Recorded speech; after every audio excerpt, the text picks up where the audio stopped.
Hey everyone, it's Miss Lloyd, and we are looking at some more trigonometry. We are going to be solving right triangles today. And what I mean by solving a triangle, what I'm talking about is that we're finding the measurements for all the sides of the triangle and all of the angles of the triangle. So all three sides, all three angles. That's why we call it a triangle. Like a tricycle has three wheels, triangles have three of pretty much everything. So whenever also we're going to be talking about a little bit of how we're using this kind of stuff in real life. And in order to do that, we need to know the meaning of angle of elevation, which is when you're going from your eye line and looking up at something. And then angle of depression, which is you're looking from your eye line, your level eye line, and you're looking down at something. So it's the angle at which you're looking down, and angle of elevation is the angle at which you're looking up. So for this first one, they want us to solve the right triangle that has been given. So they already drew it out for us, which is really nice because I suck at it. And they've given me my angle A. This is the little, it's an angle. I don't know what else it would look like, the angle A. And so it's telling me that right here is 34.6 degrees. And it also tells me side A is 120 degrees. Sorry, not degrees, just 120. It doesn't have any units. So 120 units long. And so typically whenever we have triangles, so it wants me to solve, it wants me to find all three angles, all three sides. I only have one side, but because they told me that this was a right triangle and they gave me this little box at C, which we know is 90 degrees, I can figure out my last angle, angle B, by remembering that a triangle has 180 degrees. So I can subtract the angles that I've been given, that 34.6 and the 90 degrees that they gave me. I can subtract both of those from the 180 degrees in order to figure out what my remaining angle is. So my angle B ends up being 55.4 degrees. So I can fill that in. I have all three of my angles. And then it comes to, I need to figure out two more sides. Normally, whenever we have a right triangle, we would use Pythagorean's theorem. And we can't really do that because we need at least two sides, and I've only been given one. So this is where SOHCAHTOA comes in. So remember, SOHCAHTOA is the sine, which you're looking at opposite over hypotenuse, cosine adjacent over hypotenuse, and tangent opposite over adjacent. So depending on which angle I choose, I'm not going to choose 90. We never choose 90 degrees whenever it comes to SOHCAHTOA. We want to choose one of the other two angles. I'm going to choose the angle that I was originally given because that way, in case I made a mistake when it comes to finding the 55.4, that mistake isn't extended throughout the rest of my problem. So I'm going to use a 34.6, and I've been given A, which is the opposite. So I'm either going to use sine or tangent, and I personally would like to find side B first before I find C. There's just, you could pick whichever one, it doesn't really matter. So because I'm choosing side B, that is the adjacent side for angle A, so I'm going to be using tangent. So in order to do this, it's always tangent of your angle, and again, the angle that I'm using in this case is 34.6 degrees. And this is going to be equal to the opposite side, which is that side A, they told me was 120, divided by the adjacent, which we don't know, so we're labeling as B. And now I need to solve for B. I need to get it by itself. So that means I'm going to be switching the B and the tangent of 34.6. I would have multiplied the B to the other side and then divided by my tangent. So I'm just kind of doing a shortcut. 120 divided by tangent of 34.6 degrees. And we can plug this into our calculator. You want to make sure that your calculator is in degree mode because we're looking at 34.6 degrees. If it's in radians, it's not going to make any sense, and it's going to be something really gross. So plugging this into our calculator, we would end up with B being equal to 173.4 0.95. And you could round if you wanted to. I don't like to round too much, so I tend to have at least 1 or 2 numbers after the decimal. If I left it down to 1, it would have been rounded up to the nearest whole, 174, which it doesn't give any strict instructions on how to round, so the rounding is kind of up to you. So now I have 130 or 73.95, and now I need to find C. Because I have 2 other sides, A and B, I can use the Pythagorean theorem now. So that would be 120 squared plus 173.95 squared would be equal to my hypotenuse, or C squared.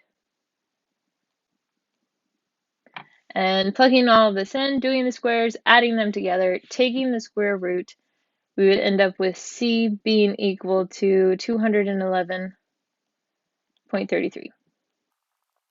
And we have all 3 angles and all 3 sides, which means we have solved this triangle. And we're ready for the next. This next one, I like to do drawings. I'm a very visual person. I like to see what's going on. So I've already drawn a visual for this example. I'll still read through it. A sailor sights both the bottom and the top of a lighthouse that is 20 meters high and stands on the edge of a cliff. The 2 angles of elevation are 35 degrees and 42 degrees. To the nearest meter, how far is a boat from the cliff? It's very, very important that we figure out how far the boat is from the cliff.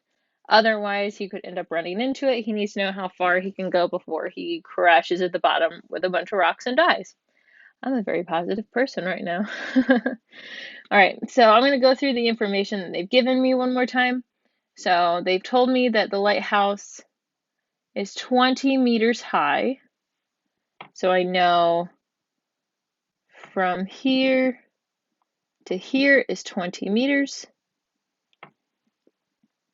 And they say that the sailor can sight both the top and the bottom of the lighthouse at the same time. And then they tell me that the 2 angles of elevation are 35 and 42. So they're talking about the angles of elevation for the bottom of the lighthouse and the top of the lighthouse. So that means that the little sailor, so I have a little sailor right there. You can see him in his boat. I think my water looks pretty cool. I used a highlighter. So if he's looking at the bottom, oh, it's a really crappy line. He's looking at the bottom of the lighthouse right here.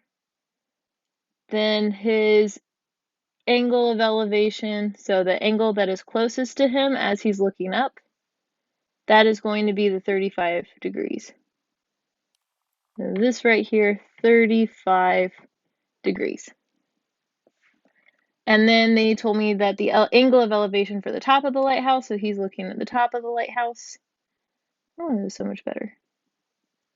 So again, I'm still looking at his eye line. I'm trying to make it kind of near his head.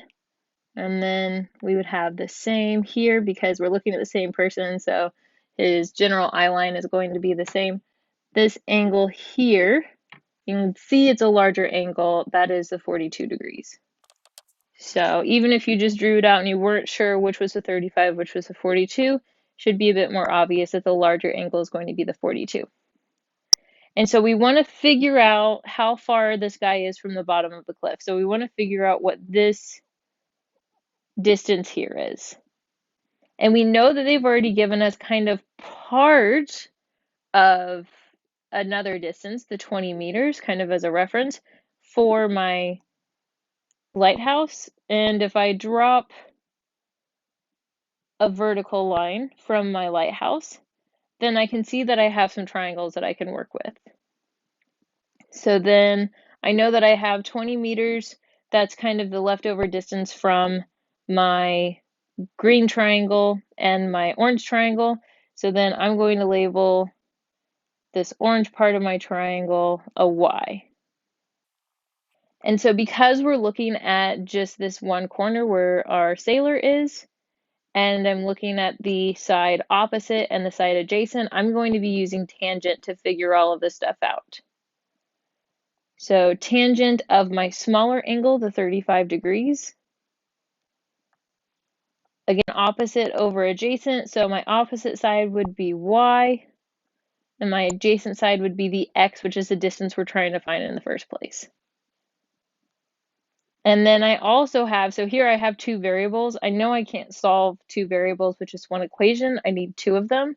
So this is where the tangent of my second angle, so in this case 42 degrees, comes in handy. And so again, it's opposite over adjacent. My adjacent side is still going to be x, but in order to get my entire opposite side is the y value, and in addition to the height of the lighthouse, which is at 20 meters. So this is going to be y plus 20 for the entire opposite side. And then so from here, we can solve for one of our angles, or one of our x's or y's, and replace it in the other equation. So you can pick whichever one you would like. I'm personally going to pick the left, the tan of 35, and I'm going to solve for my y because I'm wanting to solve for the x in the first place. So if I can solve for my y here, so I'd be multiplying my x over. Then when I plug all of this stuff in, I would end up getting rid of all of my y values.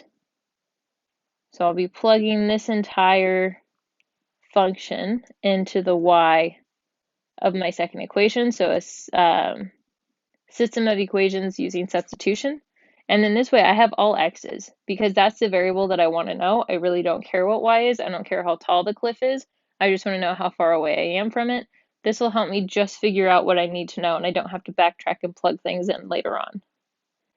So now I've got tangent of 42 degrees equal to x times tangent of 35 degrees plus 20 all over x. So from here, I'm going to multiply my x that's in the denominator over to the other side. Don't really want to deal with fractions. I don't like them. So x times tangent 42 degrees. So from here, I want to get my x's together, and it could be easier if the tangent stuff is freaking you out and you're not sure what to do. It may be easier for you to change the tangents into actual decimals. So you could plug in tangent of 42 degrees, plug in tangent of 35, and just have them as numbers. It doesn't really bother me, though, I guess because I've worked with them a lot. So I'm going to subtract tangent, or x times tangent of 35 degrees over to the other side. The tangents aren't the same, so I can't really, they're not like terms. But they do have an x in common. So what I'm going to do is just kind of take an x out. So tangent of 42 degrees minus tangent of 35 degrees. So this is when I would plug things in, just because I can plug in all the tangent stuff at once and I don't really have to round as much. So plugging all of the tangent stuff, so tangent of 42 degrees minus tangent of 35 degrees, this ends up being 0.2002, and it's still multiplying with my x. So in order to get rid of it so that my x is all alone, I would do 20 divided by my 0.2002. And then my x value ends up being 99.9 meters. And I'm going to go back and triple check my directions to make sure I'm doing everything correctly. And it's saying that it wants to the nearest meter, so I'm going to be rounding this to 100 meters. So we got 100 meters until the guy crashes into the cliff and dies. I really need to be more positive. All right. So again, anytime you're going over a word problem, I highly suggest drawing a picture. Your picture might not look as glorious as mine, but that's totally fine. Right, next one. They want us to solve an isosceles triangle. If A, so side A, whenever they say that, and if they don't have it labeled, then we can always assume that side A is going to be opposite angle A. So this over here is going to be 12.4. And then side B is going to be 17.6. So then one other thing that they told us whenever they said isosceles means that there are two sides that are the same. So we have angle B and angle C. Those angles are going to be the same, which means those sides are going to be the same. So I also have 17.6 on this other side here. And I can assume these two sides because they've already drawn a height for me in between side A. So they kind of split side A and angle A in half to show us that height. And so from here, I have all of the sides, but I don't have any of the angles. So I need to figure out what my angles are. And because they've kind of split this in half for us already, we can use the Pythagorean, well, not the Pythagorean theorem, we can use SOHCAHTOA, that's what I'm trying to say. We can use SOHCAHTOA to figure out what these other angles are, what all of the angles are. So whenever we have this height, it ends up splitting that A directly in half. So I have 6.2 on one side and 6.2 on another side. And I have now the hypotenuse. So if I'm just looking at the left triangle, I have a hypotenuse of 17.6 and one side of 6.2. So then I could, if I wanted to, find the height, but I technically don't have to. I can just use what I have with, if I'm trying to find angle B in this case, I have the adjacent and the hypotenuse. So adjacent and hypotenuse, if I'm looking at SOHCAHTOA, it means I'm looking at cosine. So cosine of whatever angle B is would be equal to the adjacent, which we know is 6.2 in this case, divided by the hypotenuse of 17.6. And I can plug in 6.2 divided by 17.6 to get that, but I want the angle, and the cosine is with the angle right now, so I can do the inverse, so cosine to the negative first, in order to figure out what that angle is. So angle B, what I would plug into my calculator, I would hit second and then my cosine button, so I could get cosine to the negative first. 6.2 divided by 17.6, all in some parentheses. And whenever I hit enter, then it would tell me that my angle B is equal to 69.37 degrees approximately. And you want to make sure that you are in degrees. If you plug this in and you're not in degree mode, you're definitely not going to get that. So now I have 69.37 degrees here. I'm going to triple check. It didn't tell me how to round, so that's how I'm going to end up rounding. I know that C and B are going to be the same, so I can make C the same angle. And then my last one, angle A, I just need to find using that knowledge that it all adds up to 180. So angle A would be 180 minus the angles that we just found. So my angle A ends up being 41.26 degrees. Now I have all of my sides, and I have all of my angles. And so I have solved the triangle. Ta-da! All right, next problem. And it's also my last problem, so you don't have to listen to me be weird for too much longer. So they want us to draw a right triangle, which I've already done because, again, my drawings suck. So I kind of did this ahead of time, so then it would be nice. That tells me C is 90 degrees, so then it'll help me draw this out a little bit. I know that this is C right here. And it says angle B is 64.8, so I know that's going to be the larger angle. So up here, this is going to be my 64.8 degrees, so that's B. And then they tell me side B is 38.5. So again, you can always assume that that's going to be opposite the angle that has its same letter. And they want us to solve the triangle. So they've given me, I guess that means this over here is A. They want me to figure out side A and side C, along with my angle A. So again, angle A, we can use the knowledge that we have 180 degrees in a triangle. So 90 plus the 64.8, we're going to subtract that from 180. And I've done it a few times before, so I'm not actually going to draw that out. We end up having 25.2 degrees. So I've got all three of my angles now. I just need to figure out my sides. Again, whenever I'm doing this, I like to pick the angle that I was already given. So I'm going to pick angle B, and I've been given the side opposite. So I'm going to use tangent. Since tangent with the SOHCAHTOA is opposite over adjacent, I can use tangent of my 64.8 degrees.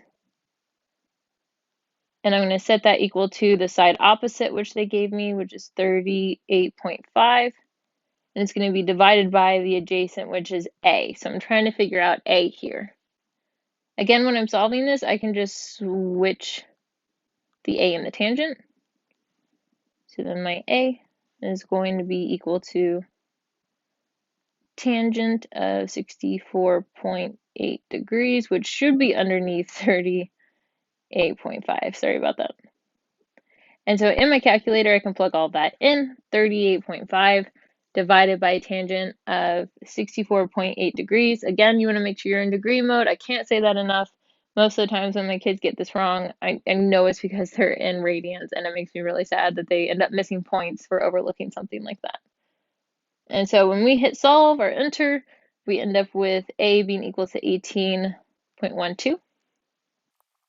So it should make sense that side A is smaller than side B because angle B is larger than angle A. And for the last part, we can use the Pythagorean theorem. So I can set my 18.12 squared plus 38.5 squared and set that equal to my hypotenuse, or C squared. And when I plug all of that in, my C ends up being equal to 42.55.